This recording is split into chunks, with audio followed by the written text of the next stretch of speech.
bit of introduction going here as the numbers continue to add in. My name is Stephen Bout. I represent Western Canada for Allied Technical Services, or better known as ATS. Today we've got presenting from Chicago Faucets, James Bobick. He's the Managing Marketing Development Manager. And we also have the Dobbin team, which are the master distributors for Chicago Faucets in Canada. We've got the BC team of Colin Thad and Rob Bennett on board, as well as Jeff Sharp. I don't know if Bob's going to join us from Toronto office, but I do know that Rob Hughes, the National Sales Manager, is on board. So welcome, everybody. We're all here to answer your questions and to participate in this event. We'll be monitoring questions, so please type them into the question box and we'll address those. Certainly anything that we're not able to address here, we will circulate back to everybody in our thank you message later in the week or early next week. So now I'm going to hand over the reins to our presenter today, James Bobick from Chicago, to share with us and enlighten us on the Chicago Faucets and the whole environment of no touch, which we all recognize in our COVID-19 moment. This is going to be a new norm. So please, James. Thank you, Steve. Very true. Welcome everybody. And thank you for joining us here today. First, I want to say thanks to ATS for organizing all this and everybody who was involved. My name is James Bobick, and today I'm going to talk to you a little bit about some of the Chicago Faucet products that can help you with design and remodeling going forward with all these things going on around us. We will spend about 45 minutes on some of the different topics. And we left last 15-20 minutes to answer any of the questions you might have. So, few housekeeping things. If you can please disable your videos and mute your mics, that really helps us because of the bandwidth. Sometimes we get a choppy presentations if that's not done. And like Stephen mentioned, please type your questions in the chat window. We'll try to address all of them today. And if we're not able to do that, we will type them in and give them to you. Just few words about myself. I have electronics engineering background. Used to work at US Robotics that later on became 3Com. So I came to Chicago Faucet about 18 years ago. First 6-7 years I worked in engineering department, designing some of the products I'm going to talk to you about. And for the past 12 years I've been in the marketing. So I'm responsible for all new products. So if you guys think there's something the Chicago Faucet should have, you can let me know, and I'll be more than willing to look at that and see what we can do with that. So I should probably change this picture because I haven't got a haircut in 3 months and I don't look anything like that anymore. I'm going to say both. Sorry. So, okay. So a little bit about agenda today. Like Stephen said, most of the focus is going to be about electronics. So the first part of the presentation, I'm going to cover kind of the electronic faucets 101. Mostly going to talk about our main line Hydronic, and I'm going to talk to you a little bit about Commander, which is a software that allows you to change a lot of parameters on the electronic faucet. They're really useful, especially at these times. The second part of the presentation, it's getting ready for a new normal. This is a webinar we've done a few weeks ago, so we're going to run through those 15-20 slides, and that covers both electronics and some metering options, because there's some good options with metering that's considered one touch. So the benefit is that you don't have to touch it to close it, and the whole cross-contamination issues. And again, at the end, we'll have some Q&A. So please make this as interactive as you can. Ask questions. This is really about you. This is not something that I should just be talking. So we're here to address any questions that you might have.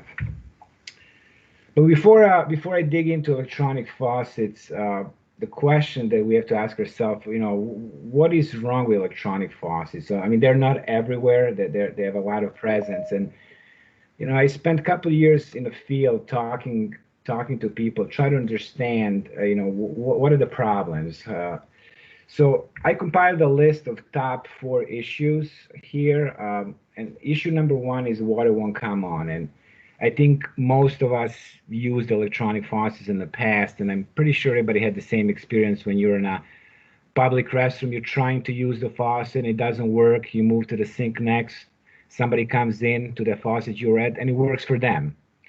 and you wonder what did I do wrong. So just the responsiveness of the faucet, that's always one of the top issues that I hear. The second issue I hear about it's ghosting, and some of this happens in the public, but a lot of this happen in a healthcare environment because of all the equipment. The faucets are just turning on by themselves, and sometimes it becomes a problem for the customers.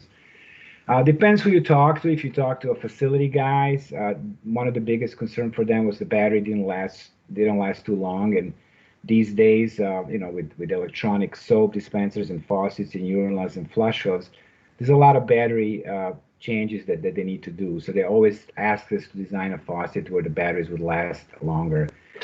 And then, everybody knows that the water and electricity don't mix too good. So most of the issues that people have with electronic faucets is because the water protection is not there, and once the water comes into electronics, you can have all kinds of problems. So that's kind of important to understand before we go into the faucets, because I'm going to try to explain to you what we did in design to address some of these issues. So a little bit of history. I'm not going to go back too far, but this is the fastest growing segment in plumbing for us. And I'm going to just talk about this last couple of months. The last couple of months been crazy. I mean, the demand is just went through the roof. But I'm just talking even more last dozen years or so. So we, Chicago Faucet invested quite a bit into development of these products. This is a quick timeline that kind of just shows you some of the products we introduced over the last dozen years. So it all started with a Hydronic, 2006-7. Then after a few years, we were asked to kind of come up with a little bit less feature product. We came up with the Hydronic 40. In 2011, we introduced a self-sustaining power system, and I'll talk a little bit more about that. It's basically a turbine that generates power. In 2012, we introduced a couple of new spouts for Hydronic, and I'm going to explain why we did that. And also, we came up with our own device. This is the Commander device I was telling you about, so we're going to do a little bit demo on that. We came up with EQ line in 2014. Then we introduced the electronic backup power system. This is really healthcare-driven demand, where they wanted faucets to have a dual power sourcing. In 2018, we introduced a long-term power system. I'm going to cover a few more details on that. We have some PCA products. They're patient care faucets. They're specially designed for healthcare.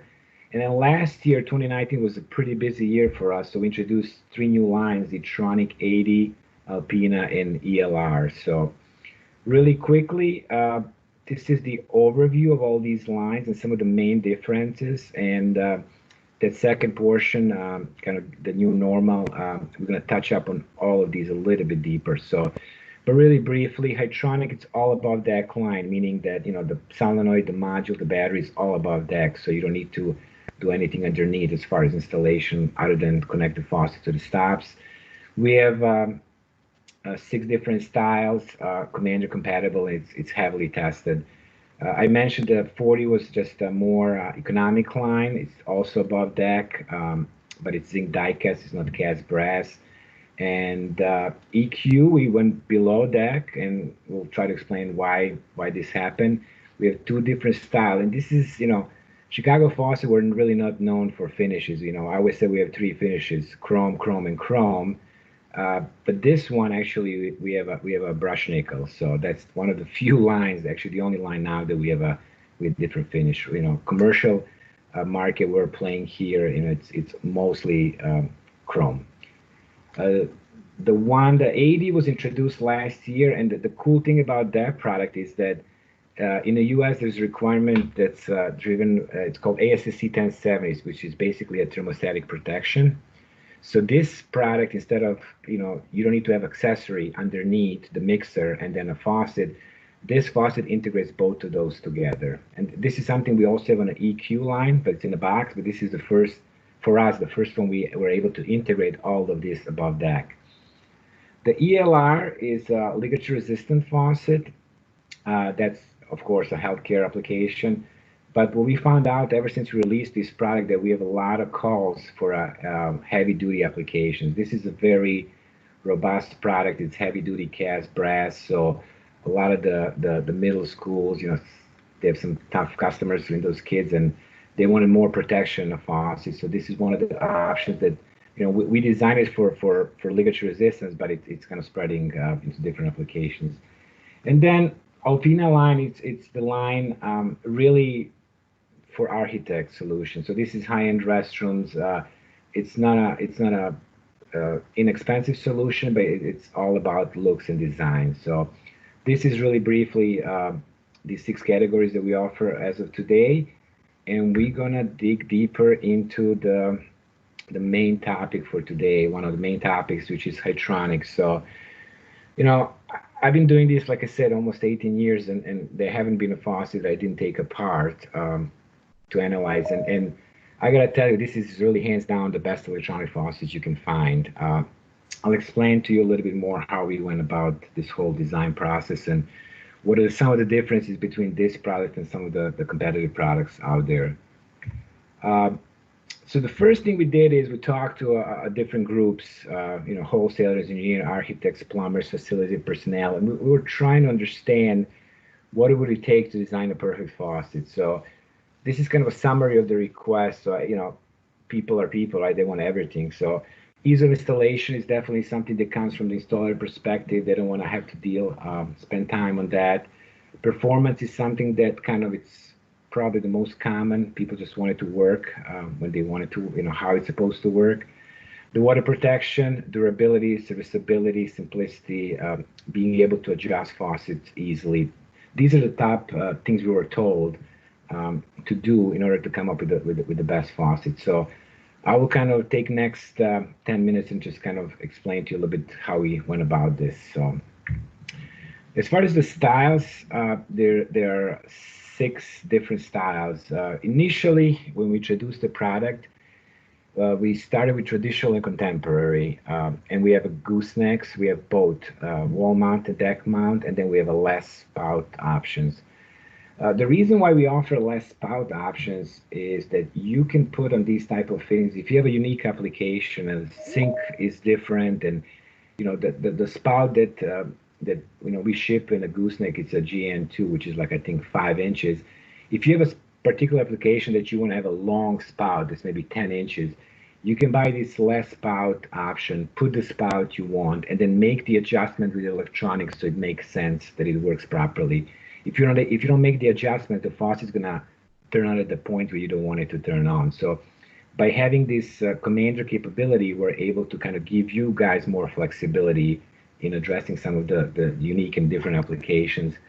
And then the curve and the edge are 2 products that came in a little bit later, and that's really because we as a company listen to our customers, and we want to make sure that we provide the products that they're needed. So some of the things we were told about this line is that, especially this curve product, is that a lot of healthcare applications, they wanted a little bit more modern look. If you look at the gooseneck, deck mount gooseneck a little bit to the right, a lot of people said it's commercial looking. It's a good working product, but we need something that's a little sleeker, better looking, because these patients' room now, they invested a lot of money into them, and they wanted to look more like hotel rooms. So, with cherry cabinets and plasma TVs, they wanted a faucet that kind of, it's not that commercial looking. So we came up with the curve and edge for those reasons. So that was kind of the expansion of the line.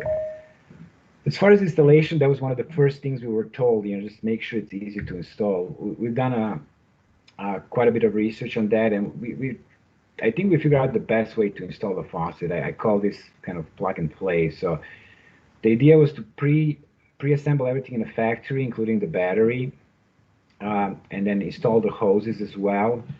And then just, at this point, the way you see this product in the picture here is the way you receive it in the box. So all you do is you just run it to the hole, and then you have this self-retaining hardware that basically allows just one person to install the faucet, so you don't need somebody to hold it, the spout. These things are typically weight heavy on the top. So this kind of allows one person installation. It's very quick. The hoses, we saw people when they were installing products, they were kinking hoses, and so we said, okay, we have to come up with the free spinning hoses. So we did all these little things to make product, just a joy to install.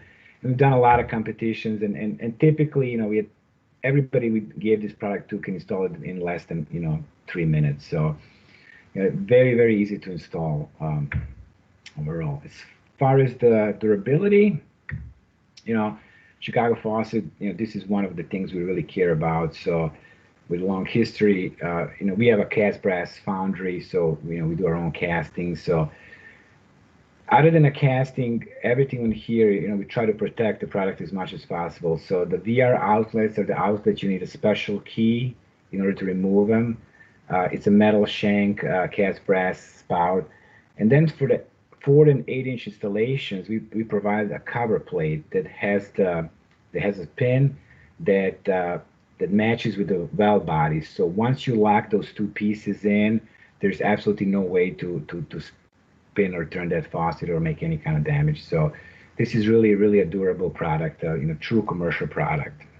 As far as serviceability, just want to point out a few things here. So the way this works, let me just explain here. If you remove the spout part and you see that battery portion, what you need to do in design is you're going to make sure the water doesn't go on, because you would create all kinds of damage. So what we did on this product, we did something very unique. So if you look at on your left side, there's this screw.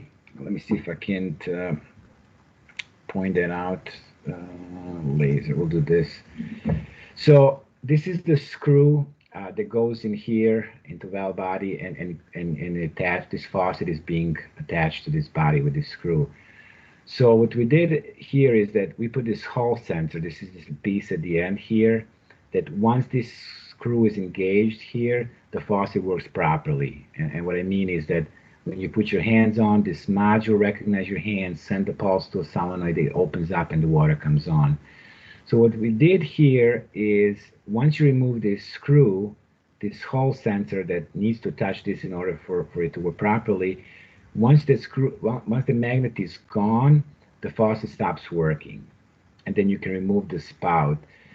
So the true benefit to the people is that now you can service the product, without having to shut water. So we talked to a lot of customers in applications where they have shrouds. So they said, just to change a simple, battery takes about 30 minutes, because they have to send two guys, remove all the shrouds, get down to the batteries underneath, put all that back together. So if you think of a shroud application, all you got to do is remove this screw, lift the spout, take the battery, put a new one, close that, and put a screw, and you're done. So those are the things we're trying to do to make it really easy to service. And of course, the Commander makes it quite a bit of easy, and I'll explain a little bit more details on that. Performance, and this is the key. I think this is where the number one issue that I know of is that the faucet won't come on. This is what we did to address that issue. So if you look at it, this is, well, let me kind of run this here a couple, and I can explain a little bit more here. So take a look at this middle picture. So if you look at, this is kind of how electronic infrared faucet works. Ours, anybody's, doesn't matter. So if you look at it, what happened is that this light green is what infrared is being broadcasted by the module. So the module is constantly looking to see if somebody's there, if they want to use the faucet or not. So what happens is when you put your hand there, there's a certain amount of infrared that goes back, and then the faucet says, okay, somebody's there.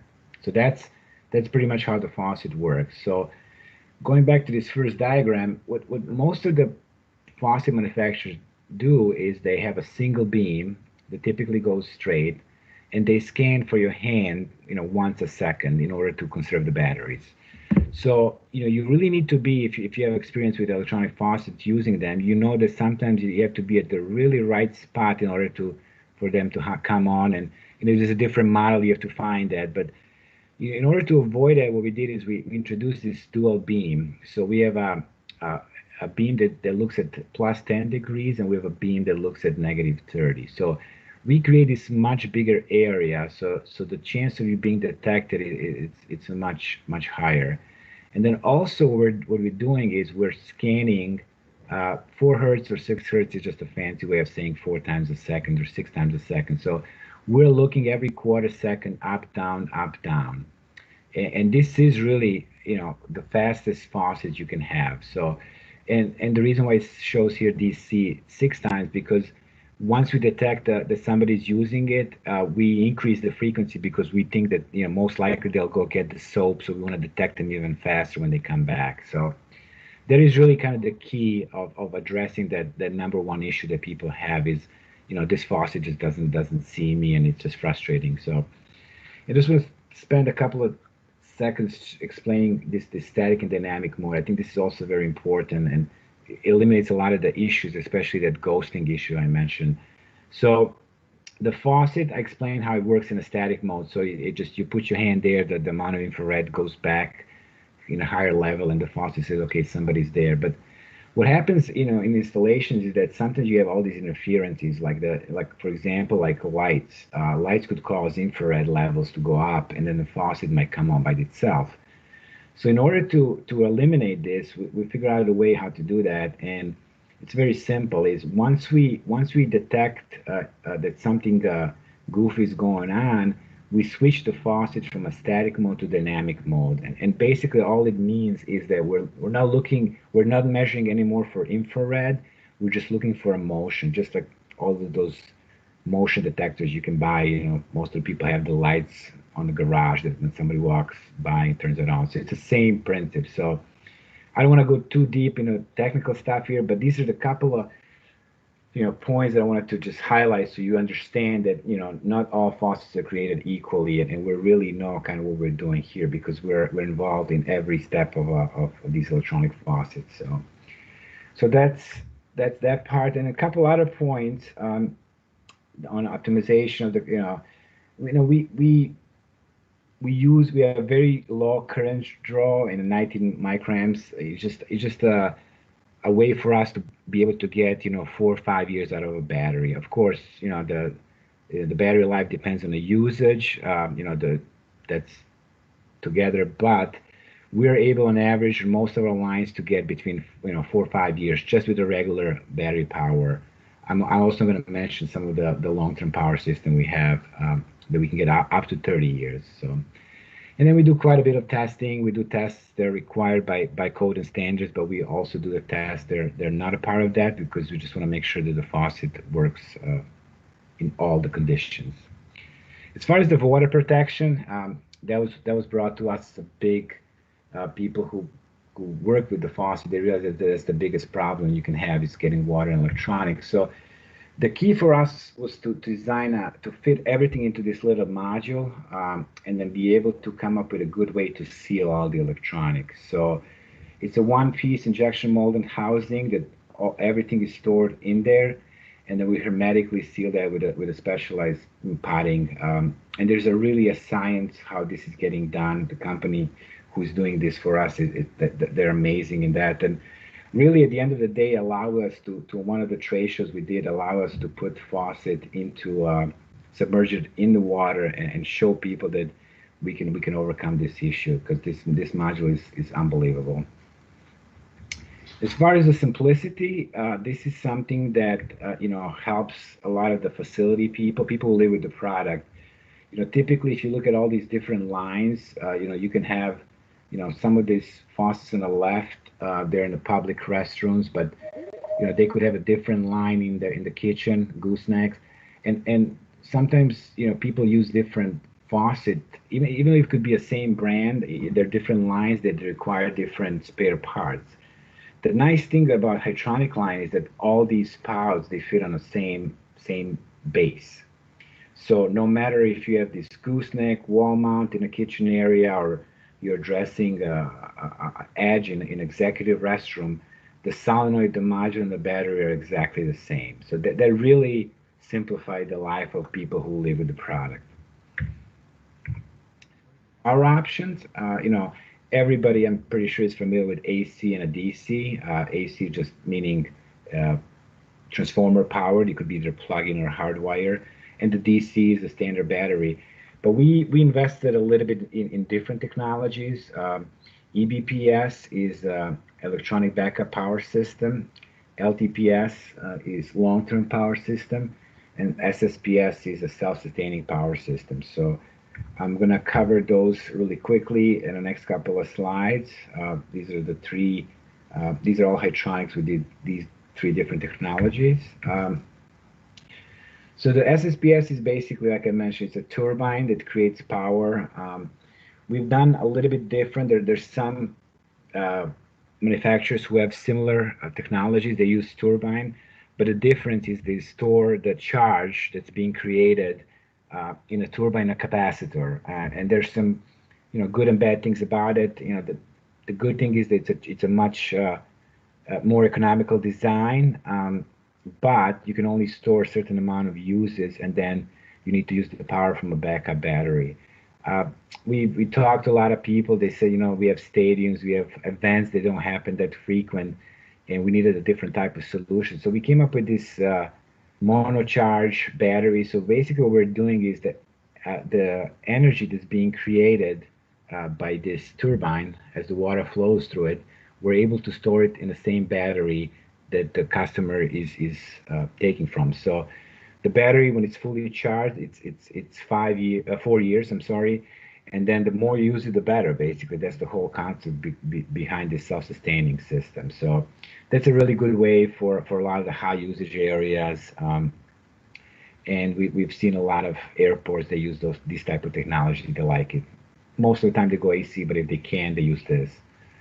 LTPS is one of the newer technologies, and it's basically just a big battery, and it's a long-term power supply that we say it's 15 to 25 years, but I have to explain how this should be looked at.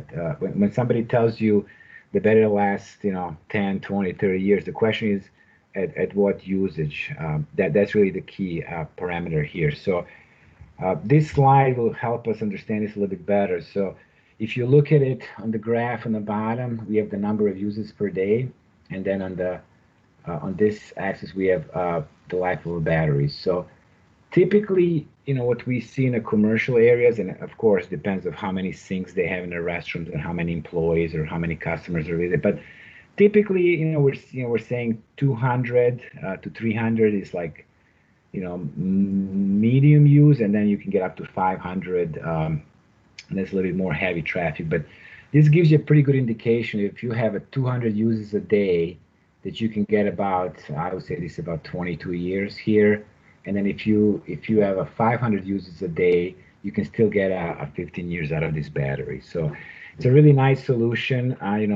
For some of these jobs that don't want to run electrical, a lot of the people I talk to, if they're in their 50s, they figure out this is the last time they're going to change their battery, because if it lasts 20, 25 years, they'll probably be retired by that time. So it's a really, really neat solution for as alternative to AC power.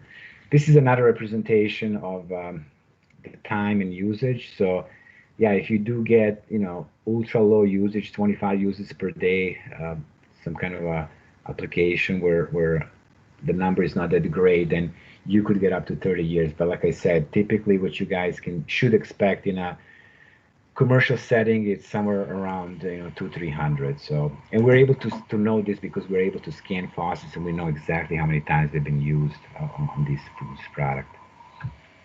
EBPS really came about, like I said, it was healthcare driven demand. A lot of the hospitals require to have a dual power source. So they usually they have an AC power, and they also run this on a backup generator. So this is a nice way to not to have to do that. And this, in case of a power loss, the faucet will automatically detect the AC power is lost, and it'll switch to a battery. And this battery will last 10 years at 30 days no power at 100 uses a day. So and unit switches, once the power comes on, automatically switches back to that. So it's a really nice way that if something does happen, we just, I was talking to Steven before we started. We had a storm in Chicago, not that big yesterday, and I had somebody at work lose power for a day, which is, I think it was from maybe 14 hours. But in a situation like that, you can still use the faucet, with those emergency lights sometimes in the restrooms. And so as far as the power, the mixing options for this product, we offer a single supply, So if you have a master mixer or if you just want to bring tempered water to it, that's fine. But we also have a dual supply options, and the one that one on the left with external mixer, everybody's familiar with that. That's where the user, the end user, determines the water temperature. But we also sell quite a bit of the internal mixer where the facility person determines, sets the temperature, puts the spout on the fitting, and that faucet always dispenses that temperature. So that's another option, an internal mixer option. As far as the accessory, I mentioned 4 and 8-inch cover plates. We also provide a plug-in and hardwired transformers. Some areas here require copper tubes by code, so I showed you that these things come with a stainless steel supply line. But if you need to switch that can be easily done. Then we also offer a number of thermostatic mixer valves, and then we also have for healthcare the ashpot mixer that's on the bottom left here that use a big lever handle in order to mix the water. And then the commander, of course, it's a handheld unit that's also considered accessory for this product. I'm going to mention this really briefly. So we also have a special segment of Hydronics, which is called PCA, and PCA stands for Patient Care Faucets. And what we did here is we partnered with SPL, which is a laboratory in Pittsburgh, University of Pittsburgh, and we tested a number of variations of the faucets because there was a concern at one time that the electronic faucet could create more Legionella than manual faucets. So, I mean, everybody's clear about benefits of not touching the surface. So all those infections related to touching surfaces or not touching, that goes for electronic faucets. But then there was a concern about just the waterborne pathogens. So what we did is we're able to come up with a number of products that we proved that they're statistically the same as manual when it comes to Legionella. So right now, I think we have about 100 different SKUs in a PCA line. There's a lot of literature on this. I encourage you, if you go to Chicago Faucet website and go to a section Learn, you can go down and find quite a bit about PCA and electronic faucet in general, and you can read a little bit more about the study and some of the products we offer. But it's a very healthcare specific thing, and like I said, it's about 100 SKUs you can select from. So. All right, so the next thing is Commander. I'm just going to run quickly over what you can do with this. We came up with this product years ago, and I always get asked the same question: why can't you put it on the phone? And we're working on some of the stuff related to that, but at the time and even now, there's quite a bit of division. Some people use iPhone, some people like Samsung. Back then, even there were a lot of Blackberries. So we really couldn't find the best platform for it, and we said, we didn't even. Some people weren't willing to use their personal phones for doing this. So we said, okay, we're just going to come up with a tool, make it commercial, and just say this is something you use to adjust the faucet. The nice thing is, we used to use Palm Pilots in the past, and people had to download the software and set it up. There were quite a bit of issues with that because, plumbers are not IT personnel, and we always had to talk to a number of people to get this set up, get the permissions and all that. But now what you do is very simple. You buy this device, it's preloaded with the software. You put 2 AA batteries that come with it, and off you go.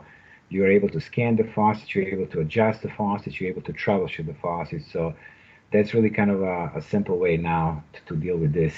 And I'm going to show you really briefly now how to do some of this.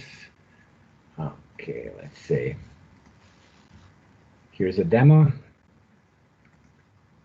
It's a virtual scan. So once you scan a faucet, this is the screen that you see. You see the battery status on the faucet, you see the serial number, and you see the model number.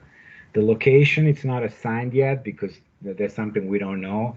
So that's something that's expected to be done by installer or facility person. So they'll put building C, ladies restroom, first floor, faucet to the left. So they're able to download this information into Excel, and then they're able to see if they want to do any preventive maintenance, what's the history in the product. This kind of gives them a better idea of what's going on with the particular unit. So I'm just going to go through a couple of screens. So I'm going to go to adjust. These are some of the things you can do. Normal mode is basically what it says it is. You put your hands on there, a faucet works on, you remove your hands, the faucet stops. So, but then in addition to that, we have some unique modes here. So scrub mode is typically used in healthcare. And this is the time that people are able to assign to the fitting that the faucet will run on after they leave. So a lot of like post-surgical applications where they wash their hands after surgery, they want to make sure that all that waste is out of the drain. So they set up, scrub one could be 60 seconds. So after they're finishing scrubbing their hands, they pull away, and then the faucet runs for 60 seconds, make sure everything is out of the P-trap and the area. So that's a really nice thing. A lot of people use this, they set up a custom like 2-3 seconds because they want to push sometimes just a regular soap, so the soap doesn't harden in the lines. Then we have a metering mode, which is basically like a metering faucet. Every metering faucet you push down, it runs for 10 seconds. Here you can do the same thing. You can say, I want a faucet to run, anywhere between 3 and 180 seconds. Factory is 10, but you can say, I want to make it 9 seconds. And so that means that all you got to do is activate it, and it runs for whatever amount of time you assign. I see a lot of this mode being used in kindergarten and areas where they encourage kids to wash hands for a longer time. They just don't want them to wet their hands and leave. So they kind of set it up so it fits that application. And then we have a water saver mode, which is basically a combination of normal and metering. So what happens here is that this is, as it says, it's really green. It's a water saving mode. So, you can wash your hands, but in this case, with a factory of 10 seconds, it would stop after 10 seconds. But it's different than metering, because if you finish after 6 seconds and you leave, the faucet stops. The metering would run the entire 10 seconds, but this faucet would stop if you leave early, but it doesn't allow you to waste water. So that's a nice feature. It's very green.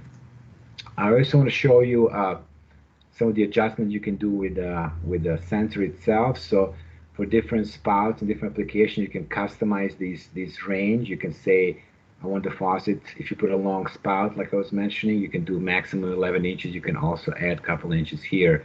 So you find the ultimate spot where you want the faucet to turn on. And you can also shut the upper and the lower beam. And this is really important. I'm going to just quickly bring you a couple examples of what I've heard where people would turn these off. So upper beam, in a lot of racetracks, they use those vests. And even in construction, those construction vests could trigger faucet a mile away. It's really amazing. I don't know what put that in that vest, but it can turn the faucet for quite a bit. So we were doing those applications. We had some people call us and we said, okay, turn the upper beam, then say it's fine. The lower beam is way low. It doesn't see that vest. They're able to use the faucet properly. Once they're done with the construction, they flip the upper beam on. And in some areas like the lower beam, I've heard that people will turn it off if there's a highly reflective sink and it's just interfering with the faucet. They turn that lower beam. And also if you have a drain that doesn't pick up the water quickly enough, you can have the water affect some of that performance.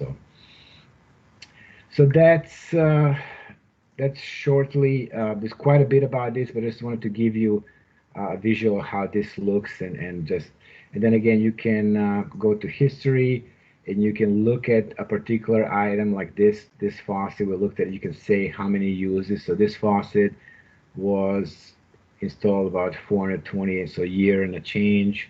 It was used 164,000 times, and it gives you an average and all the times and everything is there. If there's some errors, if the battery is low, it will tell you that. So it will give you some it will be able to detect some errors for you as well. So it's a pretty neat device that we have here. So that's that.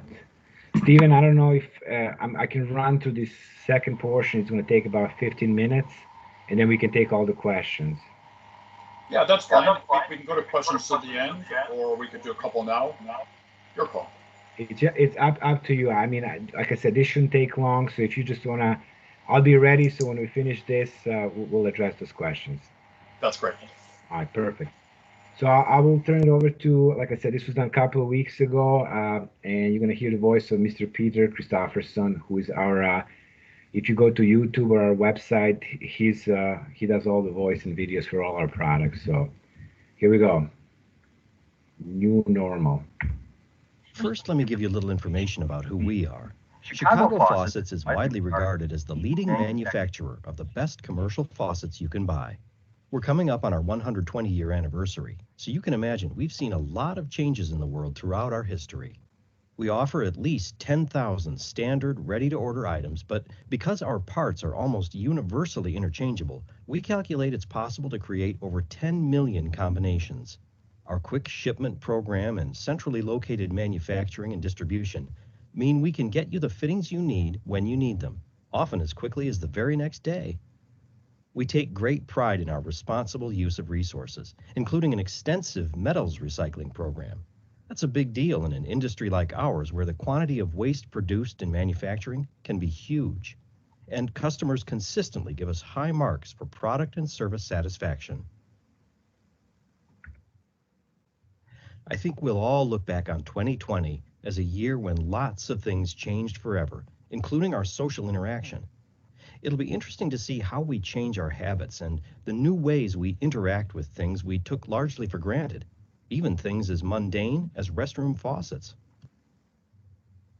One thing we can count on is that people will be taking steps to protect themselves against infection, and they're going to expect that the places they visit, from restaurants to airports, to the office buildings they work in every day, to also take steps to protect them against exposure to germs. It's hard to think of a public space where people don't use a restroom. As a matter of fact, in spite of how many examples we came up with here, I'll bet you can think of a few we missed. That gives you a pretty good idea of the kind of challenge we're going to face to get these places ready for people to start visiting again. The good news is, we've already got some guidelines in place. In fact, the Centers for Disease Control and Prevention, or the CDC, has published specific recommendations, things we can all do to protect ourselves and others. We're going to focus on the first of these recommendations, hand washing, during our presentation today. We believe this may be the most important thing people can do to protect themselves and their loved ones. Apparently, we're not the only ones who feel this way. While there may be ongoing disagreement about whether wearing a mask is a good idea or how far apart we should all stand, a growing number of organizations and media outlets are reaching a consensus about the importance of hand washing for good hygiene. We're glad to welcome them to the party. I mentioned the CDC earlier. They've created a set of instructions anyone can use to make sure when they wash their hands, they're actually getting them clean. These instructions are readily available at the CDC's website. If you haven't seen them before, you can expect to see them frequently from now on. I want to draw your attention to one of the steps in the CDC process. This is the point at which most people recontaminate their hands by touching the faucet handle to turn off the water. Using a clean paper towel to turn off the water is one way to avoid recontamination. But what if there are no paper towels, either because the dispenser is empty or because the owners have decided to go paperless? You may not believe it, but some people will just walk away, leaving the water running. With a little planning, though, plumbing designers and building owners can easily avoid this problem. The answer is a faucet that doesn't need to be turned off manually, what we call a self-closing faucet. Self-closing faucets come in two types. Obviously, there's no such thing as a self-closing manual faucet, and we can't really recommend these for public restrooms. But a one-touch metering faucet that runs for a preset time and then shuts off is a great alternative. Even better is a faucet with an electronic sensor that turns on and shuts off automatically. The user never has to touch this type of faucet, and that is ideal. Apart from the hygienic benefits, a self-closing faucet can't be left running. That means they save water, and they prevent the hazards that can result when a faucet is left on indefinitely. When you're considering faucets for commercial applications, there are a few things you should consider. We list them here, and I won't go into detail on each one. The key factor to consider when you're designing and building a commercial restroom is downtime. You just can't have faucets that aren't working when people are counting on them for critical hand washing. Getting faucets from a manufacturer that knows the demands of commercial restrooms makes all the difference. Chicago faucets are not repackaged residential products. We've been making commercial grade plumbing fittings that professionals have relied on for over 100 years. When you buy Chicago, you're getting the best. And yes, they're made right here in the US. Let's talk about your best option first, touchless electronic restroom faucets. And the flagship faucet of our touchless electronic products is the Hytronic series. If you're looking for the finest electronic faucet you can buy, look no further than Hytronic. Hytronic is our most fully featured line of faucets, with heavy-duty brass spouts, a wide range of power and supply options, and a variety of spout designs. For the purposes of today's discussion, I want to draw your attention to the note here about Commander compatibility. With Commander, fine-tuned programming lets you adjust the faucet for your application. You can even set the faucet for different modes, including scrub mode, which is specifically designed to support proper hand washing. I also want to point out another significant feature noted here, and that's our dual beam electronics. One of the most common complaints about touchless faucets is that they don't activate properly. We've all had the experience of waving our soapy hands under the spout, trying to get the water to come on. Starting with Hytronic, we designed a sensor module that eliminates that problem by setting up a wide detection range that's also adjustable. Hytronic detects your hands and dispenses water every time. The eTronic 40 line is a stylish, lower-cost alternative to our Hytronic series. eTronic 40 is an increasingly popular option for commercial restrooms. Like Hytronic, eTronic 40 is Commander compatible, so you can program it to match your needs. It's an affordable touchless faucet that's up and running in minutes, a great option if you're looking to upgrade from manual faucets in your restrooms. This is a good opportunity to point out another advantage we offer, and that's the possibility for a wide range of different power sources. You may be thinking, sure, I install a bunch of electronic faucets, then I spend my days going around changing batteries. That's a real concern, especially in high traffic areas. For those situations, our electronic faucets give you several options. First, there's plug-in or hardwired AC power that eliminates batteries entirely. But if that's not practical, we offer a long-term power system. That's a long-life battery that operates for 15, 20, even up to 30 years depending on usage. We also offer a self-sustaining power system that uses the flow of water to generate power for the faucet. Next up is our EQ series, our plug-and-play line of restroom faucets. EQ is the first faucet we'll talk about that offers the option for built-in thermostatic scald protection. You can imagine how important that is in a hand-washing setting. EQ makes it easy to add scald protection right in the control box, which houses the power, activation, and supply connections. EQ is available in a couple of different spout styles and finishes to match the most popular restroom styles. Our very latest line of touchless faucets is the eTronic 80. Even if you're familiar with our other electronic faucet lines, you may not have seen eTronic 80 yet. eTronic 80 also offers available scald protection, this time with a thermostatic mixer that's built right into the spout. So once again, restroom visitors are protected against germs and scalding. Like Hytronic, eTronic 80 can be programmed for scrub mode, a special hand washing mode that encourages proper hygiene. Now I'd like to introduce our Alpina series. This is an unusual, I might almost say unique product for us, and I'll explain why. The Alpina series uses a control box that's similar to our EQ product, but the real difference is in the aesthetic. Alpina features 2 spouts designed for us by Christoph Behling, founder of his own world-renowned London design studio. These spouts offer the slimmest, sleekest profiles we make. If you're designing a bathroom that's all about aesthetics, you definitely want to consider one of these faucets.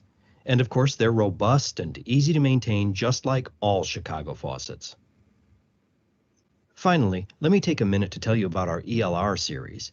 It may look like nothing you've ever seen, but there's a very good reason. ELR incorporates many of the best features from our Hydronic and EQ series faucets. But why the unusual shape?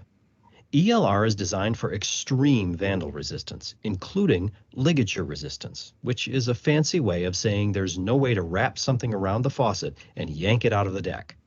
ELR was originally designed for healthcare settings, but we're finding that for a lot of facilities, this is the faucet they install when they're looking for touchless operation that's highly tamper resistant.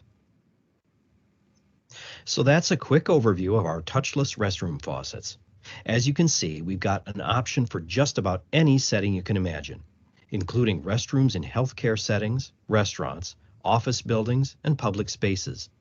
Any place people gather and need to wash their hands, we've got a faucet that looks great, works great, and keeps them safe. And in case you're wondering what kind of experience people like you are having with our touchless faucets, here are just some of the survey results we've seen over the last few years. We're consistently getting high marks from everyone we work with, from designers to installers to building owners. All right, so I got a question for you, Stephen. I probably got about 5 more minutes of this presentation. Do we want to just stop here and go through the questions? Because this other part is about metering faucets, so I'm not sure if... I agree. I think that's good. I think that was a really good synopsis of what you covered to this point. But I've got a couple of questions that I think we should address and then try to stay to time. Okay, let's go with the questions then. Okay, one of them, which was just covered in a previous slide there, has to do with the Commander. There was just a question with regards to clarifying what series the Commander connects to. Your presentation there did show, which I took note of a couple of the series, but which does it cover, or does it cover a limited number? Yeah, that's a good question. So I would say, let me talk about 2 lines that doesn't cover. So okay. Alpina and EQ. So those are the tools that the Commander wouldn't work with. All the other ones, so eTronic 40, eTronic 80, ELR, and Hydronic are all Commander compatible. Okay, so then that speaks to another question, which was with regards to controlling the sensor where you have issues of, it could be a stainless steel vessel, it could be the vest that you mentioned. So the Commander allows you to control top and bottom. Can you control that separately without the Commander? No. We have a manual teaching. So we assume that not everybody's going to buy this device. So we allow you to, there's a sequence you can do to manually change some settings, but they're very limited. So you can change it to a metering mode or some basic scrub mode and change the distance of the sensor. Okay. But if you're going to go into this 3rd, 4th level, very fine tuning, you need to have a Commander. Okay, that's very clear. That's great. And then so I think that really covers all of the questions. Okay. Perhaps what we could do is put a clarification document together on that, like a spreadsheet, because that's going to be critical where they know that there's a lot of metallics in the bathroom, for example, and they know there's problems, because that is obviously part of the design issue that comes back from the field. Mm-hmm. There was one other question here that with regards to battery life, and what are you seeing and what conversations are you having with designers and operational people going with battery versus hardwired in new construction? With the long life of the battery, that may be appealing. Is that the case? And are there values to that, or what are the shortcomings? Yeah, that's a good question. A lot of the, it really depends on if it's a new construction, we see a lot of the AC applications still. If it's a retrofit, we see more people going more towards these long-term battery solutions because, I mean, I was being told, $500 per drop cost for electrical. So, if you look at how much we charge for this battery, it kind of, it's a no-brainer. So, I think it's still a mix that I'm seeing, but I know that the long-term battery power system that we introduced 2, 3 years ago, the curve for the sales it's like a hockey stick. I mean, it's really taking off. Okay, that's great feedback. Do any of the other panelists have any questions that they'd like to put out to the table now? Remember to unmute yourself. Hi, Stephen. Colin Thate here from Dobbin Sales in BC. I just wanted to add a couple of BC flavor points to what was covered off here. And James, thank you very much for all of what you've included. The information has been very detailed.